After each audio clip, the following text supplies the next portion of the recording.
Patuloy ang mga hakbang ng pamahalaan para matugunan ang problema ng kagutuman sa ating bansa.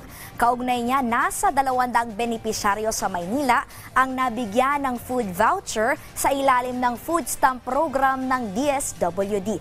Yan ang ulat ni Kenneth Pasyente.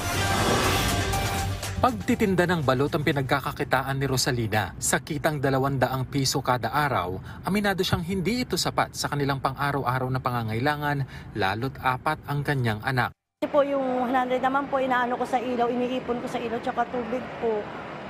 Kaya minsan po, pinagkakasya lang po namin, hindi po talaga kasya. Kaya laking tuwa niya dahil kabilang siya sa mga nakatanggap ng food voucher ngayong araw sa Maynila sa ilalim ng food stamp program ng Department of Social Welfare. Kasi po first time ko lang po talaga nabunot ako sa ganun.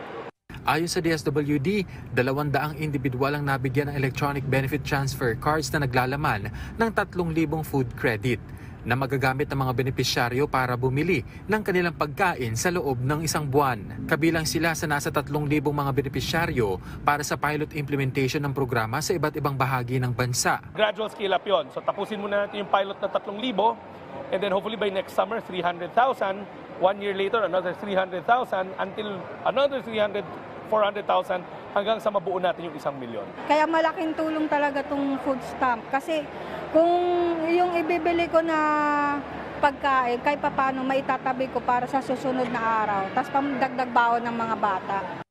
Tinatayang nasa 2 billion pesos ang nakalaang pondo para sa programa at tiniyak naman daw ni Pangulong Marcos Jr. na patuloy itong popondohan oras na makitang epektibo matapos ang 6 na buwang pilot implementation nito.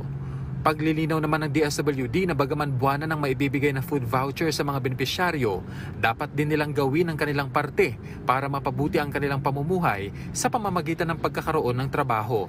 Kung sinabi nila wala silang trabaho, then hahanapan natin sila ng trabaho. Dole naman ang partner agency natin doon.